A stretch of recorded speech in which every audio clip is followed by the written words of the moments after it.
भाई समझा होगा तो मुझे इसको डांटना नहीं पड़ता। देखो मैं इतिहास के उस दौर में हूं, हमें पूर्ण अधिकार है अपनी बात को जिन लोगों के हाथ में सत्ता है उसे रखने का। और आप जानते हैं पिछले कुछ दिनों में अन्याय की घटनाएं बढ़ी, हत्याएं और रेप की घटनाएं बढ़ी। मैंने बहुजन समाज जोड़ो यात्रा शुरू होगी, किस तारीख से होगी? दोबारा बताओ किस तारीख से होगी? यात्रा का क्या नाम है?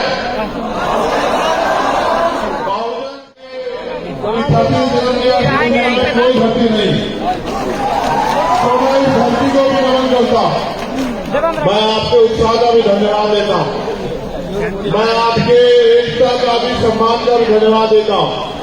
लेकिन क्योंकि एक बड़ी जिम्मेदारी मेरे कंधों में भी है, तो बस मैं आपसे चाहता हूं कि आप अगले समय मुझे सुनें। देखने को आप मुझे टीवी, अखबार, फेसबुक, व्हाट्सएप, यूट्यूब के माध्यम से देखते ही रहते हैं, लेकिन अगर आप मुझे सुनेंगे नहीं तो शायद आप मेरे अंदर जो चल रहा है उसको नहीं समझ पाएंगे। तो मैं आपसे अपील करूंगा आप मुझे सुने। और ये जो हमारे छोटे भाई यहाँ हैं, अगर वास्तविकता मुझसे प्यार करते तो यहीं बैठ जाओ। तुम्हारे लेकर सब कुछ हो रहा है, बैठ जाओ, बिल्कुल बैठ जाओ। और ये यहाँ उपस्थित हमारे आजाद समाज पार्टी के प्रदेश अध्यक्ष जौहर आजाद जी, भीम आर्मी के प्रदेश संयोजक अनिल प्रधान जी, हमारे वरिष्ठ नेता अमित कुशवाहा जी, अबूजर खान जी, तरुण कुमार गौड़ जी, हरिलाल मांझी जी, डॉक्टर दिनेश कुमार जी, एजाज जी, दीपक सम्राट जी, अमर ज्योति जी, अफसर इनाम जी, वीरेंद्र भास्कर जी, दीपक राम जी, सामंत प्रधान जी और निशांत चौधरी जी, और जो बच गया हो जैसे नरेंद्र राम और तमाम साथी, वो हमें ले लेना अपने आप को, ठीक है? यात्रा की हम यहाँ खड़े हैं तो तुम ही खड़े हो। जैसे मनोज जी यहाँ बैठे हैं, हमारे अध्यक्ष के पिता जी यहाँ बैठे हैं, उनका भी बहुत बहुत धन्यवाद। तो एक ये बहुत इम्पोर्टेंट जो है, पहले मैं इससे बात रखूं, भैया आपके पास माइक है? यात्रा कितने किलोमीटर की है? 1009 किलोमीटर। कितने किलोमीटर की है? यात्रा कहां से शुरू होगी? चंपारण से। और कैमूर को होते हुए कहां आएगी? पटना। और उसके बीच में होगी समीक्षा। अगर हमारे मांगों में हुई सुनवाई यहाँ की सरकार ने की तो घिराव होगा राज्यपाल का। और अगर यहाँ की सरकार ने भी हमारे लोगों को न्याय में दिया, उनकी बात नहीं सुनी, तो फिर घिराव होगा यहाँ के मुख्यमंत्री का। ये लोकतंत्र है, हमें पूर्ण अधिकार है अपनी बात को जिन लोगों के हाथ में सत्ता है उसे रखने का। और आप जानते हैं पिछले कुछ दिनों में अन्याय की घटनाएं बढ़ी, हत्याएं और रेप की घटनाएं बढ़ी। मैंने उस दिन भी मुख्यमंत्री से कहा कि भाई आपकी सरकार है, आप पिछड़े वर्ग से आते हैं, मैं मानता हूं कि आपको हम सब एससी ओबीसी के जो लोग हैं वो पिछड़े वर्ग में आते हैं, आपको इनके बारे में सोचना चाहिए, इनके अधिकारों के बारे में सोचना चाहिए और इन पर न्याय करने वाले को कठोर से कठोर सजा देनी चाहिए कि इनका विश्वास आपके प्रति बढ़े। तो मैं पुणे जो मामले में उनको एक बात आपको बता दूं, जैसे सबसे बड़ा मामला है अनुसूचित जाति, जनजाति और ओबीसी में धार्मिक अल्पसंख्यक समाज के आरक्षण व एससी/एसटी अत्याचार अधिनियम के तहत लंबित केस की कार्रवाई और सुनवाई। एक जो सबसे महत्वपूर्ण है, मेरे साथियों ने मुझसे कहा, राजेश जी और तमाम लोगों ने, मैं पूरी जिम्मेदारी से कह रहा हूं कि दाढ़ी को, जो दाढ़ी का व्यवसाय है उसको कृषि का दर्जा यहाँ बिहार में मिलना चाहिए। इसके वजह से हमारे बहुत सारे लोग रोजगार नहीं होंगे, सरकार और कोई रोजगार नहीं देती। तो ताड़ी को कर्सी का दर्जा देके, अफीम को भी है, तमाम तरह चीजों को है, अगर वो इसको कर्सी का दर्जा दे देगी तो हमारे बहुत बड़े परिवार को रोजगार मिलेगा, वो भी मुख्य धारा में जुड़े रहेंगे।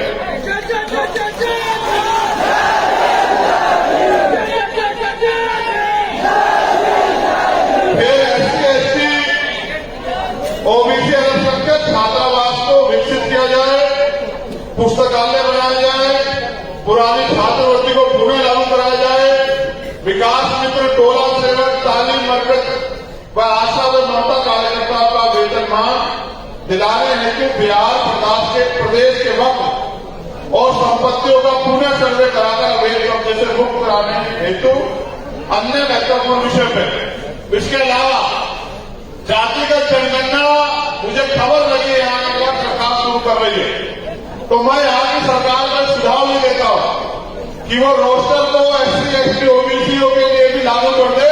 प्रमोशन में रिजर्वेशन उनकी सरकार है, उनके पास अवसर है, वो लागू कर दे। बहुत लोग तैयार हो जाएगा। वो नौकरी की बात करते हैं तो बहुत नौकरी आ जाएंगी, मेरा ऐसा मानना। फिर अब मैं आपसे अपनी बात करता हूँ, क्योंकि मैं आपसे से एक मुझे अधिकार है आपके सामने अपनी बात करने का, और आसमान जैसा ऊंचा है नीले रंग का आपकी बाउंड्री, और आसमान से भी ऊंची ऊंची हमारी तकलीफें, हमारी परेशानियां, हमारा दर्द, हमारे तकलीफें, जिनको ना कोई सुनता है, ना किसी के एजेंडे में है, ना ही कोई पे बोलता है। मैंने इनको सिखाने में कुछ कमी रखी। अगर मैंने इनको अनुशासन सिखाया होता तो ये अनुशासित होता। मैं अपनी गलती करता हूँ, बिल्कुल नहीं मानता भाई, मैं एक्सेप्ट कर रहा हूँ ना। अगर इनमें कोई कमी है तो वो मेरी कारण है। अगर ये इतने अन्याय करके आप मुस्कुरा रहे हैं तो इसमें कहीं ना कहीं मेरी गलती। इस देश में रोज 86 महिलाओं का रेट होता है। कितनी महिलाओं का? महिलाएं या बच्चियां, बहन या बेटियां या माएं, और गारंटी देता हूं 86 में से 82 SC/ST OBC और माइनॉरिटी समाज की है। फिर भी लोगों को हंसी आती है। मैं इनकी गलती नहीं मानता, मेरी गलती। अगर इन्होंने समाज को परिवार माना होता और इनके अंदर वो आग लगी होती कि मुझे अपने समाज को खड़ा करना है, अपनी जान की बाजू लगा के, तो इनमें से एक नहीं लग रहा होता। मैं गारंटी देता हूं। अगर इन्होंने यूपी में जो जिस बहन के साथ अन्याय हुआ, राजस्थान में जिस भाई की मुंह से कपड़े हत्या हुई, इसको पानी पीने में मार देगा, तो अपना भाई समझा होगा, तो मुझे इसको डांटना नहीं पड़ता। देखो, मैं इतिहास के उस दौर में हूं कि जहां मैं जब सुबह उठता हूं तो मैं सबसे पहले आंखें खोलने के बाद मोबाइल चेक करता हूं कि पिछली रात को कोई ऐसी घटना तो नहीं घटी जिसमें मुझे जाना पड़ेगा या जहां मेरी जरूरत है। आज ये हाल है, प्रदेश बदलते हैं, जिले बदलते हैं, पीड़िताओं के नाम बदलते हैं, लेकिन कोई ऐसा प्रदेश नहीं है। मेरे आज भी याद है, हम बहन ज्योति पासवान के साथ जो अन्याय होता उसके लिए लड़े, और ये भोला पासवान तमाम लोग साथी याद है इनको सब लोगों को, कि मुझे वहां के तमाम ताकतवर लोगों ने कहा कि वो तो सरकार का, बीजेपी के मंत्री का, सांसद का आगे तो गिरफ्तार नहीं होगा। तो मैंने आईजी को उसमें एक बात कही थी कि अगर 3 दिन में गिरफ्तार नहीं हो तो याद रखना कि दरभंगा में आईजी अपनी कुर्सी में नहीं बैठेगा, ताला लगा देगा। और विश्वास कीजिए, आप चेक करेंगे, 20 दिन से पहले गिरफ्तारी हो गई, उनके दफ्तर से मुझे फोन आया कि गिरफ्तार हो गया है। आपको परेशान नहीं होती गिरफ्तार करने की ताकत पैदा किए बीमार में, तो मैं धन्यवाद करता हूं। लेकिन मैं जो अपनी पीड़ा आपसे रख रहा हूं, एक बार उसे अपने आत्मसात कीजिए, उसको महसूस कीजिए कि एक बच्चा अच्छा खासा, मैं दमोह गया था, दमोह में 3 शेड्यूल कास्ट के लोगों को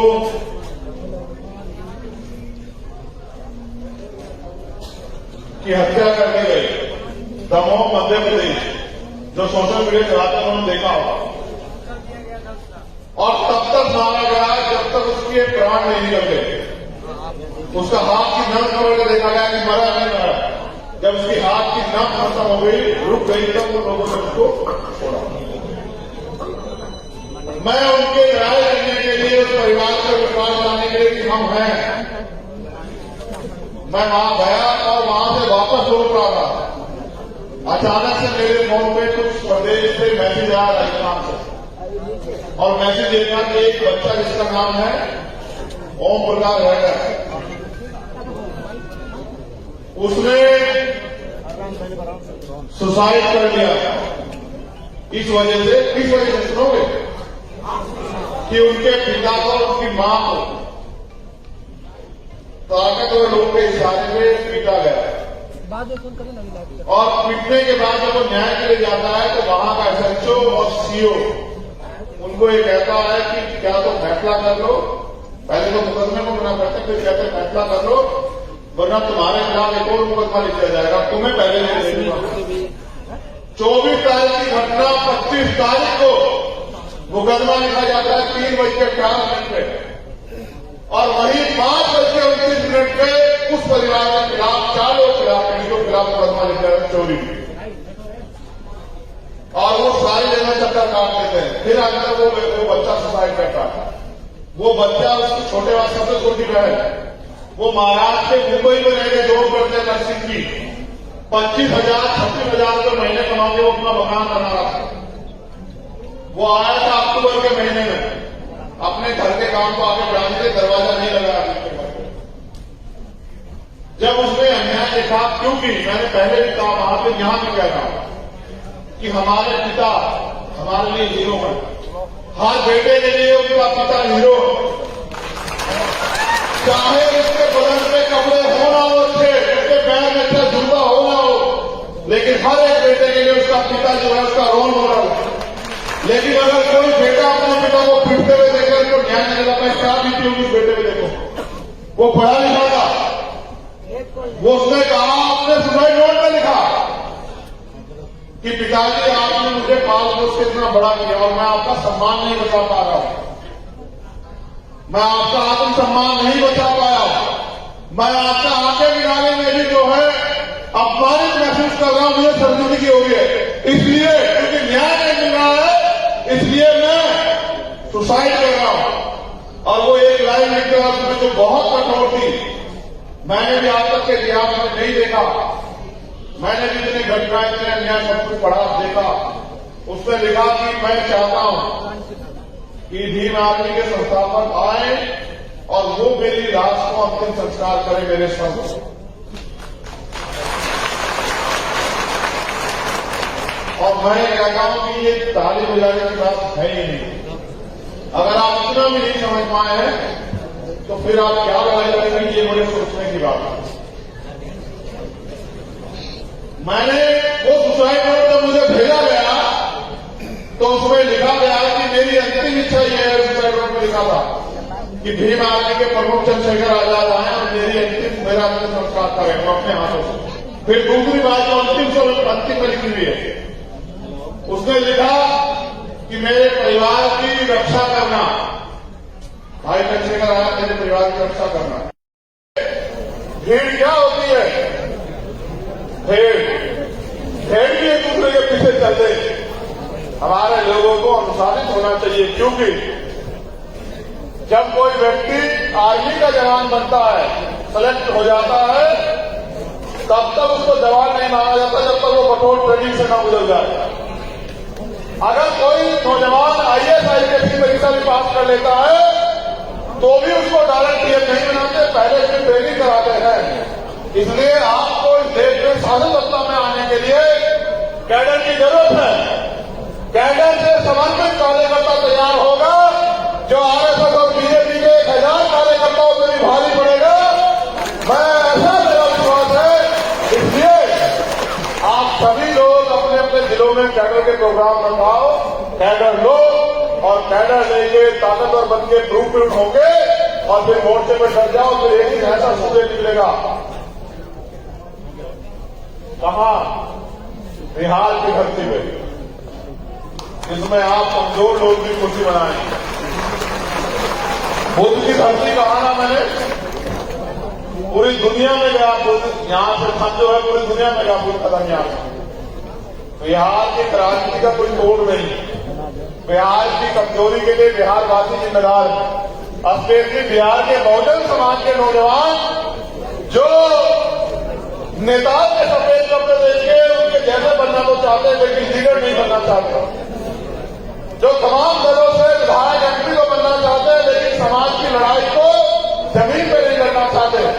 लेकिन फिर भी मुझे गौरव है कि हमारे पास एक ऐसा संगठन और ऐसी टीम है जो अपने प्राणों का बलिदान देके भी बहुजन समाज की रक्षा सुरक्षा कर रही है। इन सभी साथियों को, जिन लोगों ने इस प्रोग्राम में मेहनत की, उन सबका धन्यवाद। अगला प्रोग्राम वार्षिकता में गांधी मैदान में होगा, ऐतिहासिक होगा। ये कमर में हमें यहाँ से आज कस के जाना और जिस दिन वो प्रोग्राम होगा उस दिन एक और जो है क्रांति का संदेश जो है वो पूरी दुनिया में जाएगा। जय भीम, जय भारत, जय संविधान, जय मंडल, जय जवाहर। आप सभी के लिए मंगल कामना।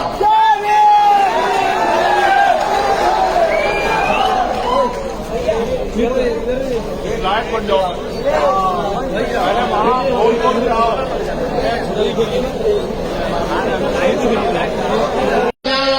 राजस्थान में जिस भाई की मुंह से कर हत्या हुई, इसको पानी पीने में मार देगा, उसको अपना भाई समझा होगा तो मुझे इसको डांटना नहीं पड़ेगा।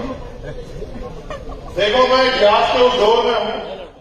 हमें पूर्ण अधिकार है अपनी बात को जिन लोगों के हाथ में सत्ता है उसे रखने का। और आप जानते हैं पिछले कुछ दिनों में अन्याय की घटनाएं बढ़ी, हत्याएं और रेप की घटनाएं बढ़ी। मैंने बहुजन समाज जोड़ो यात्रा शुरू होगी। किस तारीख से होगी? दोबारा बताओ, किस तारीख से होगी?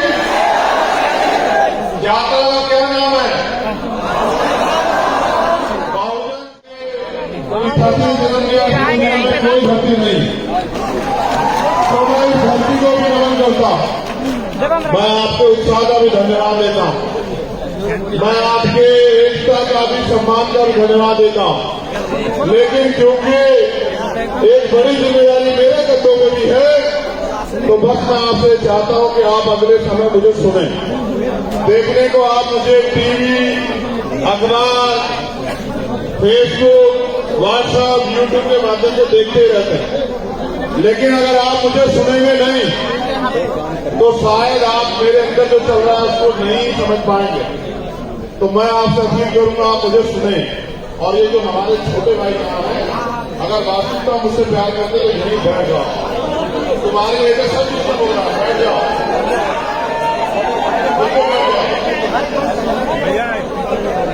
और ये यहाँ उपस्थित हमारे आजाद समाज पार्टी के प्रदेश अध्यक्ष जवाहर आजाद जी, भीम आर्मी के प्रदेश संयोजक अनिल प्रधान जी, हमारे वरिष्ठ नेता अमित कुशवाहा जी, अबूजर खान जी, तरुण कुमार गोंड जी, हरिलाल मांझी जी, डॉक्टर दिनेश कुमार जी, एजाज जी, दीपक सम्राट जी, अमर ज्योति जी, अफसर इनाम जी, वीरेंद्र भास्कर जी, दीपक राम जी, सामंत प्रधान जी और निशांत चौधरी जी। और जो बच गया हो जैसे नरेश राम और तमाम साथी, वो हमें ले लेना अपने आप को, ठीक है? यात्रा कि हम यहाँ खड़े तो तुम ही खड़े हो। जैसे मनोज जी यहाँ बैठे, हमारे अध्यक्ष के पिताजी यहाँ बैठे, उनका भी बहुत बहुत धन्यवाद। तो एक ये बहुत इम्पोर्टेंट जो है, पहले मैं इससे बात रखूं। भैया आपके पास माइक है? यात्रा कितने किलोमीटर की है? 1009 किलोमीटर। कितने किलोमीटर की है? यात्रा कहां से शुरू होगी? चंपारण से। और कैमूर को होते हुए कहां आएगी? पटना। और उसके बीच में होगी समीक्षा। अगर हमारे मांगों में हुई सुनवाई यहाँ की सरकार ने की तो घिराव होगा राज्यपाल का। और अगर यहाँ की सरकार ने हमारे लोगों को न्याय नहीं दिया, उनकी बात नहीं सुनी, तो फिर घिराव होगा यहाँ के मुख्यमंत्री का। ये लोकतंत्र है। हमें पूर्ण अधिकार है अपनी बात को जिन लोगों के हाथ में सत्ता है उसे रखने का। और आप जानते हैं पिछले कुछ दिनों में अन्याय की घटनाएं बढ़ी, हत्याएं और रेप की घटनाएं बढ़ी। मैंने उस दिन भी मुख्यमंत्री से कहा कि भाई आपकी सरकार है, आप पिछड़े वर्ग से आते हैं। मैं मानता हूं कि आपको हम सब एससी एसटी ओबीसी के जो लोग हैं वो पिछड़े वर्ग में आते हैं। आपको इनके बारे में सोचना चाहिए, इनके अधिकारों के बारे में सोचना चाहिए और इन पर न्याय करने वाले को कठोर से कठोर सजा देनी चाहिए कि इनका विश्वास आपके प्रति बढ़े। तो मैं पुणे जो मामले हैं उनको एक बार आपको बता दूं। जैसे सबसे बड़ा मामला है अनुसूचित जाति जनजाति और ओबीसी में धार्मिक अल्पसंख्यक समाज के आरक्षण व एससी एसटी अत्याचार अधिनियम के तहत लंबित केस की कार्रवाई और सुनवाई। एक जो सबसे महत्वपूर्ण है, मेरे साथियों ने मुझसे कहा, राजेश जी और तमाम लोगों ने, मैं पूरी जिम्मेदारी से कह रहा हूं कि जो दाढ़ी का व्यवसाय है उसको कृषि का दर्जा यहाँ बिहार में मिलना चाहिए। इसके वजह से हमारे बहुत सारे लोग रोजगारहीन हो गए, सरकार और कोई रोजगार नहीं देती। तो दाढ़ी को कृषि का दर्जा देके, अफीम को भी है, तमाम तरह की चीजों को है, अगर वो इसको कृषि का दर्जा दे देगी तो हमारे बहुत बड़े परिवार को रोजगार मिलेगा, वो भी मुख्य धारा में जुड़े रहेंगे।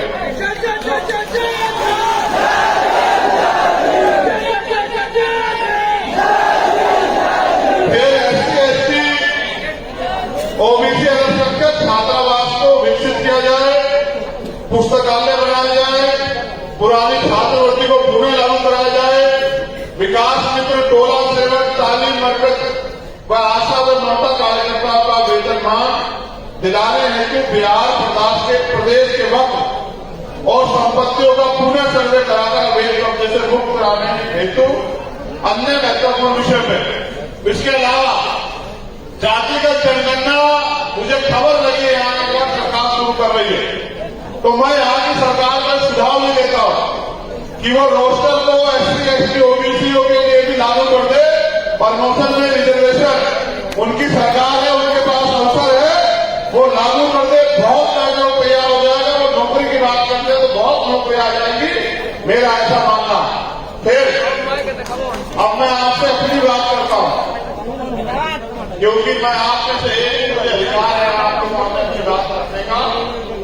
और आसमान जैसा ऊंचा सीधे रखता आपकी बाउंड्री, और आसमान से भी ऊंची ऊंची हमारी तकलीफें, हमारी परेशानियां, हमारा दर्द, हमारे तकलीफें, जिनको ना कोई सुनता है, ना किसी के एजेंडे में है, ना ही कोई पे बोलता। मैंने इनको सिखाने में कुछ कमी रखी। अगर मैंने इनको अनुशासन सिखाया होता तो ये अनुशासित होता। मैं अपनी गलती करता हूँ, बिल्कुल नहीं मानता भाई, मैं इज्जत कर रहा हूँ ना। अगर इनमें कोई कमी है तो उसको मेरी कारण है। अगर ये इतने अन्याय करके आप मुस्कुरा रहे हैं तो इसमें कहीं ना कहीं मेरी गलती। इस देश में रोज 86 महिलाओं का रेट होता है। कितनी महिलाओं का? महिलाएं, बच्चियां, बहन या बेटियां या माएं, और गारंटी देता हूं 86 में से 82 एससी एसटी ओबीसी और माइनॉरिटी समाज की है। फिर भी लोग हंसी आती है। मैं इनकी गलती नहीं मानता, मेरी गलती। अगर इन्होंने समाज को परिवार माना होता और इनके अंदर वो आग लगी होती कि मुझे अपने समाज को खड़ा करना है, अपनी जान की बाजू लगा के, तो इनमें से एक नहीं हट रहा होता। मैं गारंटी देता हूं। अगर इन्होंने यूपी में जो जिस बहन के साथ अन्याय हुआ, राजस्थान में जिस भाई की मुंह से कर हत्या हुई, इसको पानी पीने में मार देगा, उसको अपना भाई समझा होगा, तो मुझे इसको डांटना नहीं पड़ता। देखो, मैं इतिहास के उस दौर में हूं कि जहां मैं जब सुबह उठता हूं तो मैं सबसे पहले आंखें खोलने के बाद मोबाइल चेक करता हूं कि पिछली रात में कोई ऐसी घटना तो नहीं घटी जिसमें मुझे जाना पड़ेगा या जहां मेरी जरूरत है। आज ये हाल है, प्रदेश बदलते हैं, जिले बदलते हैं, पीड़िताओं के नाम बदलते हैं, लेकिन कोई ऐसा प्रदेश नहीं है। मेरे आज भी याद है, हम बहन ज्योति पासवान के साथ जो अन्याय हुआ था उसके लिए लड़े, और ये भोला पासवान तमाम लोग साथी याद है इनको सब लोगों को, कि मुझे वहां के तमाम लोगों ने कहा कि वो तो सरकार का बीजेपी के मंत्री का सांसद का आगे तो गिरफ्तार नहीं होगा। तो मैंने आईजी को उसमें एक बात कही थी कि अगर 20 दिन में गिरफ्तार नहीं हो तो याद रखना कि दरभंगा में आईजी अपनी कुर्सी में नहीं बैठेगा, ताला लगा देगा। और विश्वास कीजिए, आप चेक कराइए, 20 दिन से पहले गिरफ्तार हो गए, उनके दफ्तर से मुझे फोन आया कि गिरफ्तार हो गया है। आपको परेशान होने की गिरफ्तार करें, ये कागज बदल दिया बीमार में, तो मैं धन्यवाद करता हूं।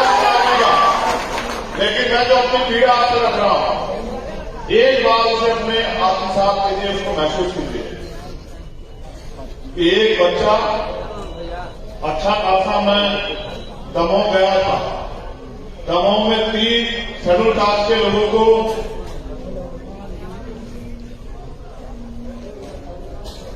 की हत्या कर दी गई, दमोह मध्य प्रदेश। जो सोशल मीडिया चलाते हैं उन्होंने देखा होगा,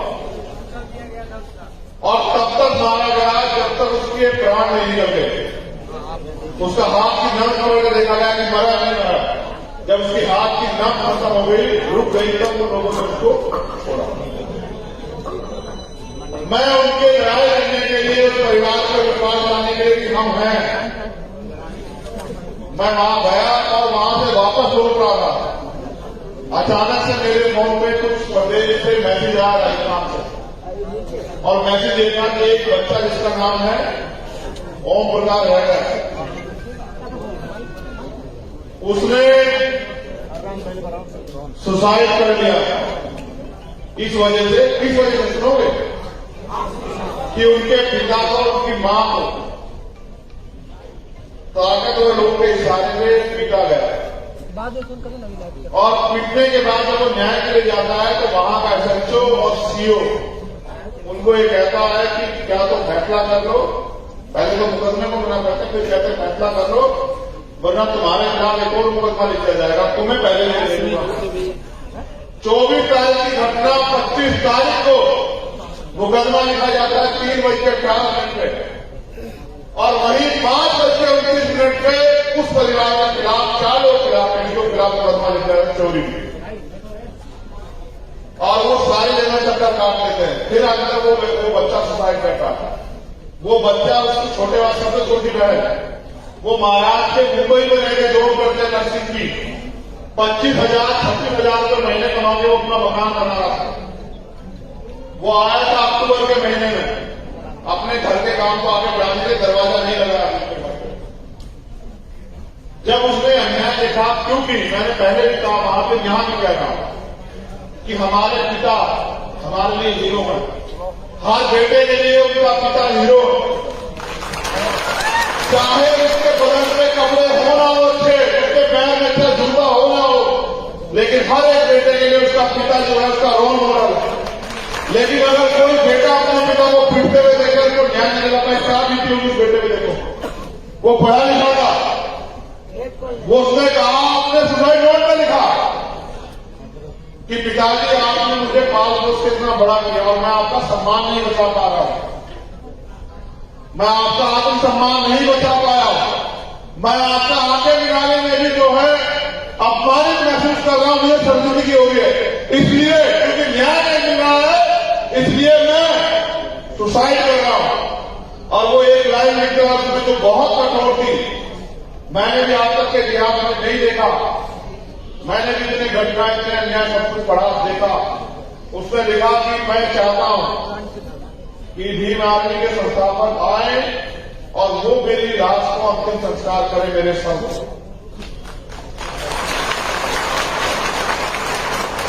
और मैं कहता हूं कि ये ताली बजाने की बात है ही नहीं।